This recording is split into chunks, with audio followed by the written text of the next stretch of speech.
Hello guys, আসসালামু আলাইকুম। চলে আসলাম আর একটা নতুন ভিডিও নিয়ে। তো আমাদের এখানে প্যারাপেট ওয়ালের প্লাস্টারের কাজ চলতেছে, সবাই দেখতে পাচ্ছেন। এটা হচ্ছে আমাদের ছাদের রুফটপ, অর্থাৎ প্যারাপেট ওয়ালের এখানে প্যারাপেট ওয়ালের হাইট দেওয়া আছে 10 ফিট। আর এদিকে যে প্লাস্টারগুলো করতেছে এগুলোর হাইট আছে 30 ইঞ্চি করে। অর্থাৎ এখানে হবে হচ্ছে প্ল্যান্টার বক্স, অর্থাৎ বিভিন্ন রকমের গাছগাছালি বা ফুলের গাছ টাছ লাগানোর জন্য এই জায়গাটা করা হচ্ছে। তো আমরা আউটসাইডে প্লাস্টার করতেছি এবং ভিতরের সাইডে আছে এনসিএফ অর্থাৎ নেট ফিশিং প্লাস্টার করতেছি, যাতে কোনোভাবে ভিতরে বা ছাদের মূল ছাদের উপরে বা ছাদের নিচে পানি লিকেজ না করতে পারে, সেই জন্য আমরা কি এনসিএফ অর্থাৎ নেট প্লাস্টার করতেছি। তো মিস্ত্রি সাহেবরা দেখছেন এদিকে প্লাস্টার করতেছে বা কিছু জায়গায় প্লাস্টার করা হয়ে গেছে, ফিনিশিংয়ের দেওয়া হয়ে গেছে। তো সবাই দেখে থাকুন ভিডিওটা। তো এদিকে মোটামুটি আমাদের এখানে প্যাপেট ওয়াল অনেকটা আছে, ছাদ বড় ছাদ, তো সেখানে বিভিন্ন রকমের ডিজাইন করে প্যাপেট ওয়াল করতেছি।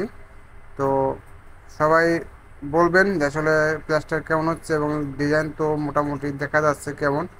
আর আমাদের ছাদের যে 10 ফিট হাইটের প্যাপেট ওয়াল আছে সেখানে আউটসাইডে আছে রেস্টেক টাইলস হবে, অর্থাৎ বাইরে আমরা প্লাস্টার করবো না। আমাদের বিল্ডিংয়ের ফ্রন্ট সাইডে সমস্ত রেস্টেক টাইলস হবে।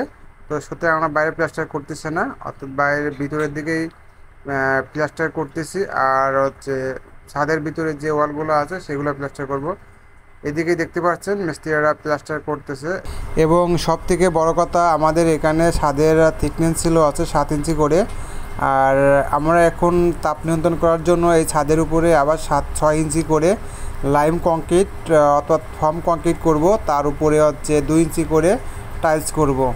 তো দেখতে পাচ্ছেন এখানে প্লাস্টারের কাজ করা হয়েছে এবং ছাদের টাইলসের কাজটা একটু দেরি হবে করতে। আপাতত প্লাস্টারের কাজগুলো চলতেছে, দেখতেছেন ছাদটা অনেক বড়। তো গ্যাস আমাদের এখানে যখন সমস্ত কাজ হবে, তো এখানকার সমস্ত কাজ আমার এই পেজের মাধ্যমে অথবা ইউটিউব চ্যানেলে দেখতে পারবেন।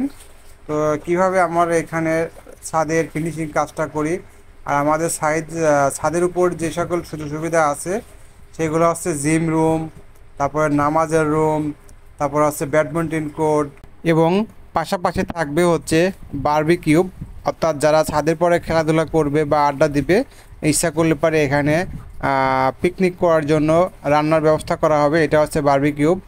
আর সেই সাথে থাকবে হচ্ছে দুইটা সিটিং এরিয়া, অর্থাৎ যখন ছাদের পরে চলাফেরা করবে তো ওই সময় রেস্টের সময় ওই সিটিং এরিয়াতে বসতে পারবে, পাশাপাশি উপরে গাছ থাকবে, এই আর কি। তো সবাই আমার পেজটা ফলো করে রাখবেন, এবং ইউটিউব চ্যানেল থেকে অথবা ফেসবুক থেকে যে যেখান থেকে দেখছেন সবাইকে ধন্যবাদ জানাচ্ছি। এবং যারা এই মুহূর্তে দেখছেন, তো সব আমার পেজে নতুন অডিয়েন্স হলে অবশ্যই পেজটি ফলো সাবস্ক্রাইব করে দেবেন। ধন্যবাদ।